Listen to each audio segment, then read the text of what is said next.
This week on the Creation Today show, where are the stars? There's missing stars in the backgrounds. The shadows are not parallel. If there's only one light source, why are the shadows at an angle? How did the astronauts survive going through all that intense radiation? And then the other one, of course, is they would say, well, they had to fake it because they were in the middle of the Cold War, and in order to fulfill the timeline that President Kennedy did, they decided to fake it because they were running out of time. Welcome to the Creation Today show, where we bring together interviews with experts and solid Bible teaching.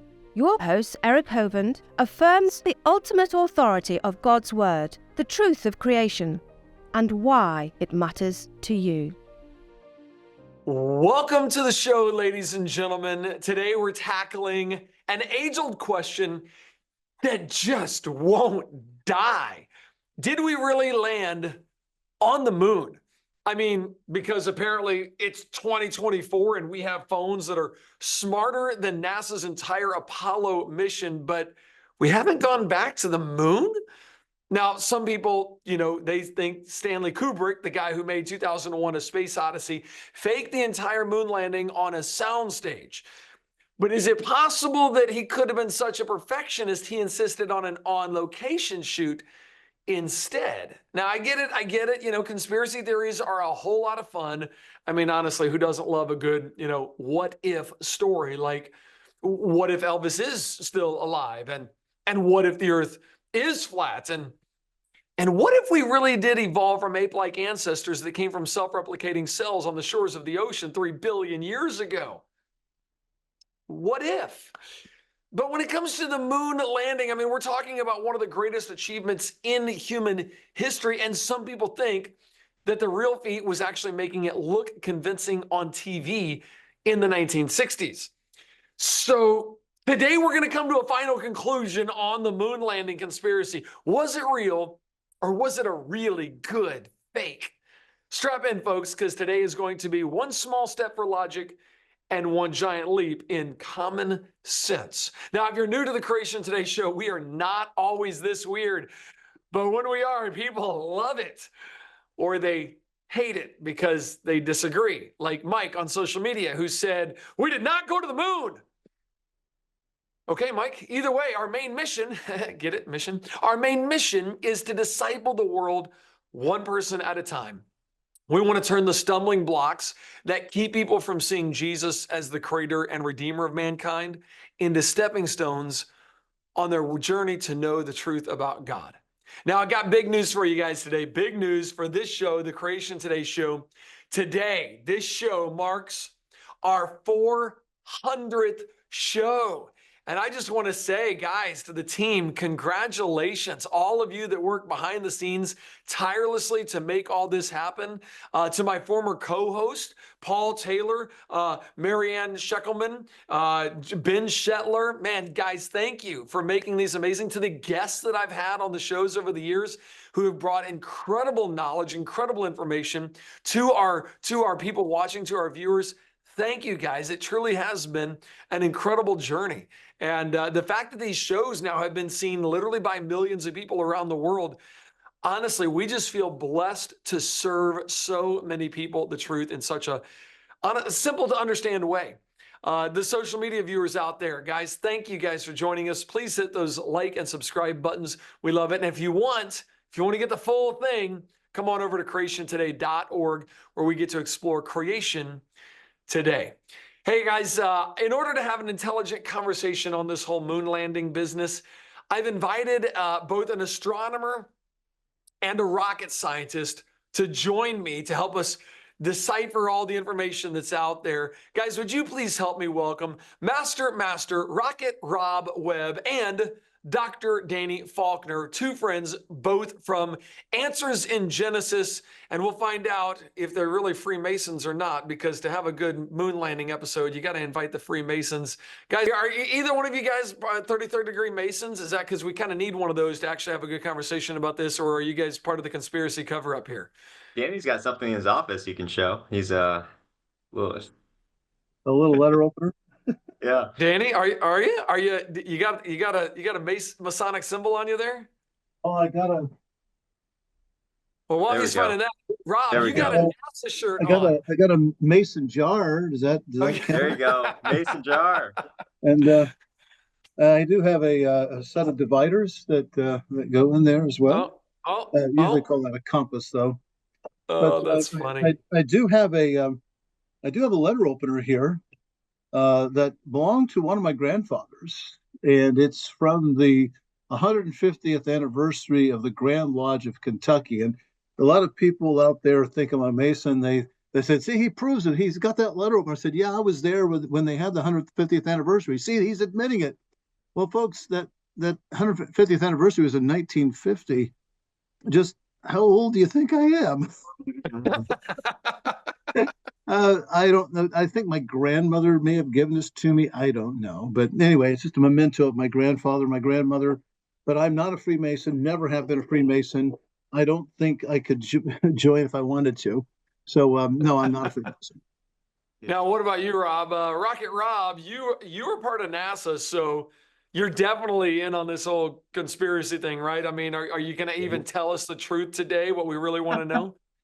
Yeah, I'm not a Freemason, but I was part of the NASA rocket science industry for many years, and so that's a four-letter word I've got right here. Made sure I wore my spectacles for this episode, and yeah, worked on a lot of fun deep space program missions. As part of the Parker Solar Probe, the first mission to touch the sun. I sent spacecraft to Mars, Jupiter, asteroids, but I've never sent anything to the moon. So there's that. So we're going to take what you say with a grain of salt, okay, buddy? We're That's just going to right. kind of make sure what you're telling us is the truth. Okay, how long have you guys been hearing about this whole moon landing conspiracy? When is this kind of a new phenomenon, or ever since the 60s when we went, according, landed in 69, has it been something that's been kind of questioned all along, or is it kind of a new development here years later? He's I been think around a lot longer than I have. He can speak to the. I think Danny's like, I know, I was there when it was invented. I think there have always been people who doubted it. When I was in high school and one of the Apollo missions was going on, probably around 1970 or 71, I had a great uncle. He was at that time probably at least 80 years old. And he was on television and he didn't believe it. He said, they're up on some mountaintop or hilltop filming this. He never gave us any reasons why. So there's been people always kind of doubted it, but they were in a small minority. There was in 2001 or 2002, there was a documentary that played on the Fox network, not the Fox News network, but the other network, the one with the Simpsons and other programs on it. And it was an hour-long documentary. I watched that at the time, and I thought, well, that's interesting. Then there was a funny thing happened on the way to the moon, made shortly thereafter. And it really took off, though, about 10 years ago. I think I first kind of got reintroduced by the Flat Earth movement, which we're not talking about today.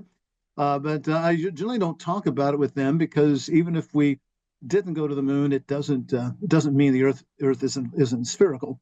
So I think most Apollo moon landing deniers are globe earthers, and so we just need to set that aside for the time being. But yeah, it's been growing a lot over the past 10 years, and I blame that on social media, YouTube videos, things like that.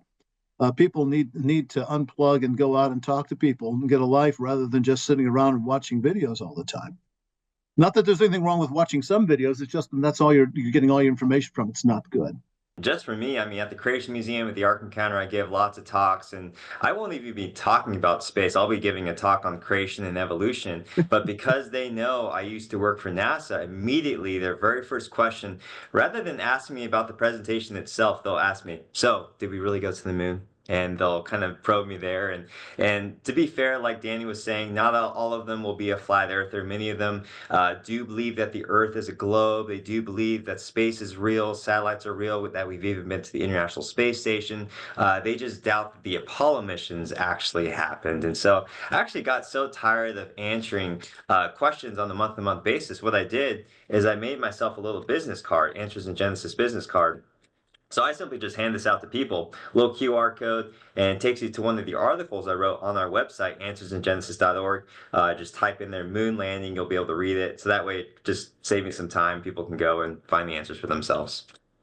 And that's a pretty long article, right? I mean, you took time really going through the different arguments on that article. 6,000, 7,000 words, not counting footnotes. So yeah, I put a lot of detail. I probably could have put even more, but I wanted to keep it at least not, novel length or book length there. So.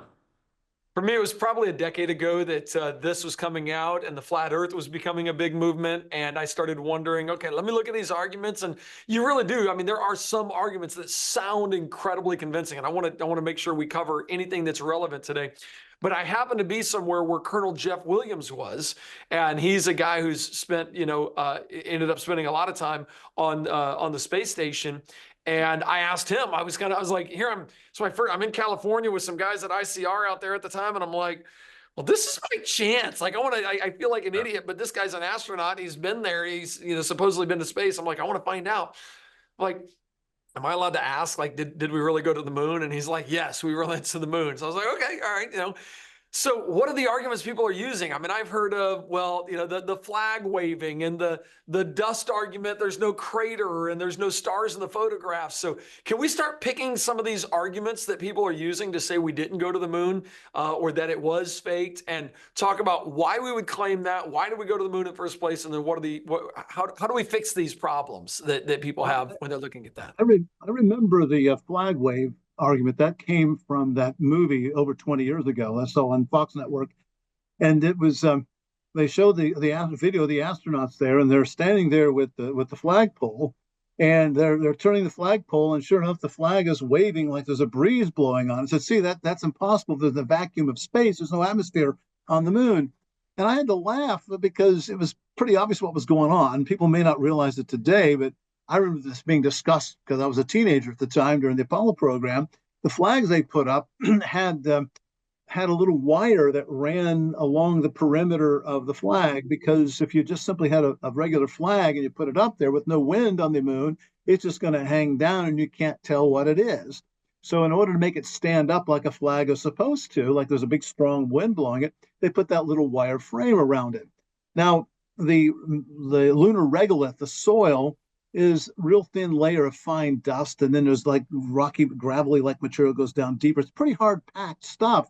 And they were having a difficult time getting that flagpole to go down and stay down. If you ever tried to put a stake in the ground with a really hard soil, you want to pound on it with something, but they didn't really have anything to pound it with. So they're standing there and they're holding this thing and they're twisting it back and forth and pushing down on it the whole time. And as they would do this back and forth, it would cause the pole to vibrate, cause the wire to vibrate. And so the flag is sitting there fluttering about. But as soon as they let go of it, it stopped fluttering. And so they're still not going to stand up straight. So they get back and they do this again. They let their hands go and it stopped fluttering. Only time it ever fluttered was when they were messing with it. And you're sending up a vibration through the thing. It's pretty obvious, painfully obvious to me what was going on. And I just find it incredible that people can watch that, listen to what the narrator says, and be convinced by such a lame argument. The other ones I hear all the time is, where are the stars? There's missing stars in the backgrounds. The other one I hear all the time is the shadows are not parallel. If there's only one light source, why are the shadows at an angle? The other big one I hear all the time is Van Allen belts. How do the astronauts survive going through all that intense radiation? I would say probably those are the most common ones I hear from people all the time. And then the other one, of course, is they would say, well, they had to fake it because they were in the middle of the Cold War. And in order to fulfill the timeline that President Kennedy did, they decided to fake it because they were running out of time. And there's plenty of problems we can go on there. And I also have a lot of those answers in the article that I have on the website, so people can dig into that more if they want to. Well, let's start checking these off. Yeah. Let's start checking these off the list, because I mean, let me start with this. Can you see why and how some people would question it in the first place? I mean, to have a Joe Rogan or to have a Candace Owens or to have somebody see something online, can you see from an initial look at some videos like, okay, I can see how that would make somebody question? Can you relate to that at all? Or with your backgrounds, are you kind of like, I don't know, maybe I have this knowledge, so I don't even question it? Yeah, I think criticism is healthy. I think it's good to be able to question things and know why we know what we know. That's one of the things I really respect from even just from the flat Earth community, the flat earthers that I interact with is, it's the question of epistemology. How do we know what we know? So I do respect that because a lot of the times, if you ask someone, how do you know the Earth is a globe? They'll say, well, I was just simply taught it. And so they do raise that good objection there in terms of the moon landing. Well, how do you know we actually landed on the moon? Well, because I was told it was. They don't actually look into it themselves. So what I'm saying is, do we accept every conspiracy theory or do we deny every conspiracy theory? It's not really intellectually honest to be able to have both of those ditches. You really have to have a case by case type of thing when you look at these conspiracy theories and like you were hinting at in the beginning of the show, us creatures, we just really. I don't know why, but we have a gravitation towards conspiracy theories and that what if question. And to be fair, a lot of the times, most people today, they'll talk about the moon landing conspiracy, but they won't really take it very seriously. It'd just be like a fun conversation around the campfire with some dudes, and just, hey, do you think really? And it's kind of one of those things. But there are some people who do take it very seriously. And for me, my main concern is that it's not just unbelievers, but there's Christians that are now falling into this hoax story. And as Christians, we're supposed to be following our Lord Jesus Christ, and who says, I am the way, the truth, and life. And so we should be modeling and valuing and speaking the truth and not playing around with these conspiracies and lies that are out there. So that's really my main concern is when I meet people who claim to be born again Christians and they're buying into a lot of these conspiracy theories that are out there. We'll probably get to it later on in the show, but there is one, I would say, slam dunk kind of biblical argument for the whole thing, but we can say that for later. That sounds interesting. Dr. Faulkner, what are your That'll be thoughts a on this? cliffhanger for later. Yes, Well, I'm ready to hear it. That's for sure. I Dr. think Faulkner, the what do you think? attraction. I think the attraction that Rob was talking about is the secret knowledge, knowing something that's not generally understood or known, and that's a very rampant thing in society today, and even among Christians. There's so many people chasing after arcane knowledge. People are convinced there must be something greater going on out there, and some great nefarious forces out there hiding the truth from us. And I think that's a very powerful attraction for many people. So psychologically, I think that's why people find these things interesting Yeah. and to the point of wanting to believe them so badly. It reminds Well, and me I of guess you remember during your early days, like on the playground where you have a bunch of kids and the one kid says, I know something you don't know, and they're very happy and they're proud about it that they know something that you don't know. It's really that higher knowledge. And a lot of people, they have a lot of self-worth and self-value around the fact that they know something that a lot of people don't know. And again, like Danny was saying, it really goes back to that Gnosticism, that secret knowledge, which is a heresy for those that don't know what Gnosticism is. It was a heresy during the first century church that the church had to really deal with. It was one of the more dangerous heresies that the church had to deal with at that time. And it's just the same thing repeating over and over again that we're seeing today. Wow. Okay, well, let's start checking off these things one at a time. Steve on Facebook is asking, why are the pictures of the Earth taken on the moon, too low in the sky, and they're apparently too small, is what he's saying. Let's start checking these things off. What's too low and too small? This is why are the pictures of the Earth taken on the moon too low in the sky? Like it looks like that's what he's saying. It seems like the Earth is really low on the horizon of the moon, so to speak. Yeah, that's and it seems like the Earth would be too small because if the Earth is, what is it, 4 times the size of the moon? It's a quarter, is that right? 1/4 and four times.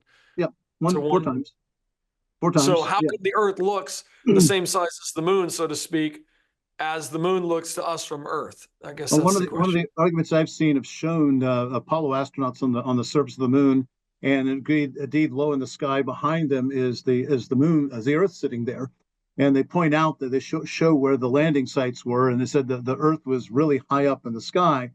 Well, if you look up the original photograph that's based on, the Earth isn't there. Somebody photoshopped that in and faked it. So it's really interesting. To support the idea that NASA faked us going to the moon, people had to fake a picture to convince people. Do you understand the weird logic there? You can't argue that something's fake by using fake data. And that's what I've seen. It's amazing how many people get snookered in by that if they just checked a little bit and find the original photograph to find the Earth isn't there at all in the sky. As far as Only Interesting.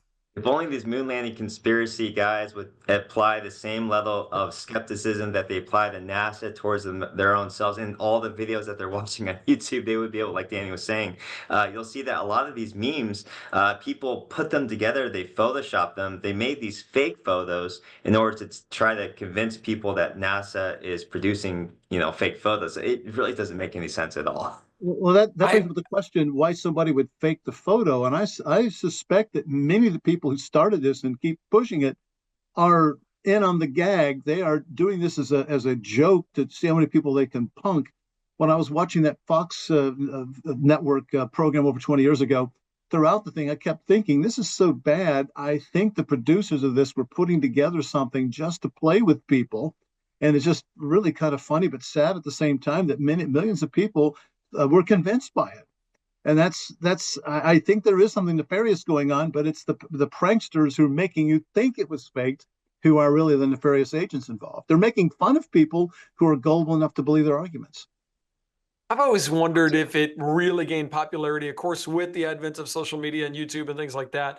But once things got monetized, once you could get paid for, people watching your video, now all of a sudden it's like, boy, why not create videos that bring things into question so that you can get a lot of views, so that you can make a lot of money? And I've even seen atheist friends of mine that will post stuff, even on Twitter now, on X, because they're monetized and they have no desire to know the truth. All they are doing is creating information and creating posts that will create conversations, because the more conversations, the more people to see it, the more money they make. And it really comes down to a money thing for them, not a search for the truth. And that's been frustrating for me to watch that happen with my friends who are atheists out there in the world of social media. Get clicks, whatever you can do to get views, like you were saying, that's a very common thing. And one thing I want to really make sure that people are aware of is, in my experience, a lot of these people that I deal with on a monthly basis who are dabbling in the moon conspiracy theory, a lot of them, they're kind of on the fence, and I'm okay talking with those people who are on the fence, who are actually looking for answers, actually looking for explanations. But there's those times where people who are, they've already committed in their mind beforehand that no, we did not land on the moon. So really, it doesn't matter what evidence you bring for them, what kind of, you can show them the photographs and all these other pieces of data. It's really not going to convince their mind at the end of the day. They're going to come up with some kind of a rescuing device. And so really, I always want to make sure that people are aware that this is a worldview issue. It's not about the evidence. It's a lot of these people who deny the moon landings, they've already committed in their mind beforehand, and it doesn't matter what piece of evidence you bring to them. And usually I'll be able to figure that out pretty quickly. I'll be talking with someone and I'll just ask them, just plain and simple, I'll say, what type of evidence could I provide you that would change your mind? And if they're honest, they would say none. And that really comes down to it. Wow. Okay, let's hit a couple more of these. Okay. I've seen the ones that, and I've watched several videos on this over the years. Watched 3 just in the last couple of days, just going, okay, what are the different arguments? What about the shadows are at an inconsistent angle with one source of light being the sun? It looks like there were at least a couple sources of light, because you got a shadow angle that looks like this and a shadow angle that looks like this. And when you draw the lines on those, they actually come and intersect instead of being exactly parallel. Any thoughts on that, guys? I remember that particularly. The other one I really remember from that documentary over 20 years ago was that one. And I had to laugh and yell at the TV at the time, because they obviously were drawing the lines wrong. I mean, I know about light, I know about shadows, and they were drawing the lines wrong. And it's painfully obvious to me that they were. So again, this is a sham argument. That's, these 2 arguments I've just talked about, that and the flag waving, those were 2 that stood out of me as being so obviously bogus. I was amazed anybody would fall for it. And it made me think that the people putting together that video, that documentary, were just pranking people, seeing how many people they could snooker with their argument. So our lines were just drawn wrong. That Danny was saying earlier, as far as the flag moving, one thing I always ask people is, okay, let's say this scenario is true. Let's say that they really did make this in a Hollywood stage or whatever. Does that mean someone had a giant fan that was blowing the flag? Like, was there someone off the side of the stage with this big old fan?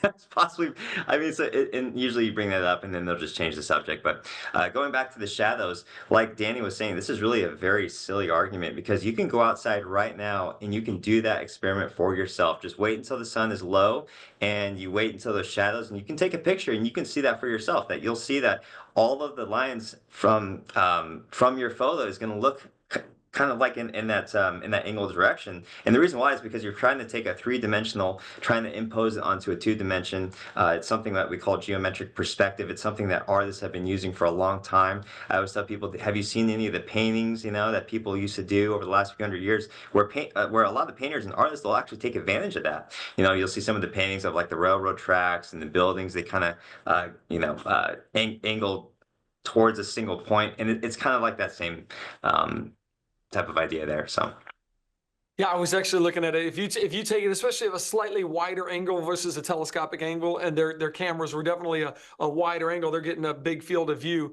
with their cameras because they didn't have a viewfinder. They just had to kind of point in the right direction and take pictures.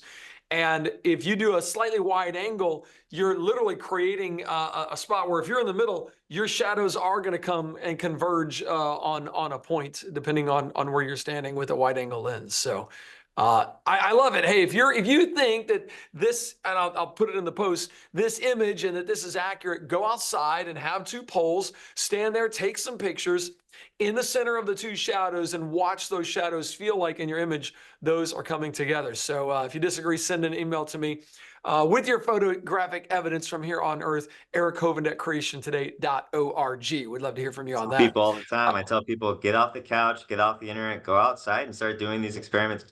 Just go out there and get some sun, it'd be good for you. Or get some moonlight. Get some moonlight. Yeah. You can. Yeah. Okay, no blast crater. That's another big one. It's like, well, wait a minute. When this rover came down, I mean, it was descending and it had to slow itself down. So just the blast from whatever the propulsion device was would have absolutely decimated and blasted a huge hole in the moon and left its own crater. Any thoughts on that, guys? Well, it blew dust away and light soil on the top, but the engine was not on very long when it touched down. It would take time for that rocket exhaust to actually start blasting away the rocks that's underneath there. So I don't know why in the world people would expect a large crater to be the result. What Danny said, if you understand orbital mechanics and how we do a lot of these things, what happens is we do a lot of impulse thrusts. And so you'll do an impulse thrust and you'll ride the momentum down. And so a lot of people have this weird kind of idea in their mind that, this engine has to be on the entire time as they're making the descent. But usually that's not going to be as efficient in terms of your fuel consumption. So what happens a lot of the times is you're doing what's called a burn, just a burn impulse, and then you're cutting off the engine at that point. And so that's what happens a lot of times when we're doing a lot of our trajectories, when we're adjusting orbits and those kind of things. And like Danny was saying, it did also blow up a lot of dust. And so, but a lot of people tend to kind of forget that part, I think. I think we look at it like SpaceX. When we see Elon Musk's rockets coming back down and they're doing this powerful burn, it's trying to go from lots of momentum to no momentum right at that moment. And that's because we got an atmosphere and we're inside of a whole lot more gravity with the Earth, if I understand this correctly. Yep. On the Yep. moon, Six with times only more one, gravity. 6 times How more. many? Yep. 6 times more gravity. Yeah. Mm-hmm. So we're dealing with a whole lot more force that we're having to go against. Yep. And it seems to me on the moon, you wouldn't have that much crashing down force, 1/6 of what we currently have. So Right. you could literally do those impulses or propulsions and slow it down. In every video I've watched, it's like, hey, we're coming down at 3 feet per second. Okay, slowing down to 2 feet per second, slowing down to 1 foot per second, and they're easily coming down. So it's just a small impulse to stop it and actually get it to land right there. And for me, when I look at these videos, I actually do see the dust being blown away. Now, why don't we have a dust cloud though? Because people say, hey, where's your plume? Like, especially when it takes off, where's the plume of this dust? With no atmosphere, the dust doesn't continue to float in the air. It drops back down very quickly, and it keeps going. By the way, if it's moving laterally, what keeps dust particles in the air for so long is the fact that you've got what amounts to Brownian motion with the air molecules bouncing around. With no air, you're not going to see that. It's going to take off and it's going to keep going. So we would Yes. expect to see the dust just literally go out and drop. Okay, so like if you guys have ever seen the experiment where they take a vacuum chamber and they drop a bowling ball and a feather, and with the air, the bowling ball drops and the feather floats down, suck all the air out, and then shaboom, they both fall at the same speed. Dust up there on the moon, no atmosphere. It doesn't matter. It's not going to create a plume. It's going to fall immediately. Yeah. It's going to go off on its trajectory and fall back down, but it's not going to hang around where you've generated kick the dust out. It's going to keep going. Okay. All right. What about one more before I gotta let social media go. We didn't even get to Rob's good one. Social media. I'm so Before we let sorry. social media go, should we bring in the clincher argument here, Danny? Go ahead. Go ahead. All You want to right. bring in the clincher? Okay, bring in the So, clincher. all Hey, right, by so the way, if you guys want the rest of this conversation, you got to come over to creationtoday.org and just partner with us and man, enjoy all this is 400 shows now. Enjoy all these conversations with some amazing guests. And before you go, after Rocket Rob gives you the clincher here, hey guys, Answers in Genesis has an amazing organization. I would love you to go to check out answersingenesis.com and just type in, like Rob said, moon landing. Read his article there. Dr. Faulkner has several books that he's written that would be great on astronomy. So get it from people who have done the work, been there, done that, and have the evidence for you. I'm curious though, what Master Rocket Rob Webb is going to say about the clincher. What is going to be our clincher here? So here's the final argument to put this whole thing to bed. I'm going to share my screen and I'm just going to show you a photo. All right. See if this works. That's an astronaut. Yep, there's an astronaut. His name is Charlie Duke. He was the lunar module pilot on Apollo 16. He also was the Capcom from Apollo 11. So this is a picture of me and Danny Faulkner. He came to the Creation Museum with him and his family. And most importantly, though, he is a born-again Christian. He loves Jesus, loves our ministry, loves Answers in Genesis. And so really, for a Christian, those that buy into this whole moon landing conspiracy stuff, are you ready to call a Christian brother a liar? Are you ready to make that accusation? And so I'll just leave it at that.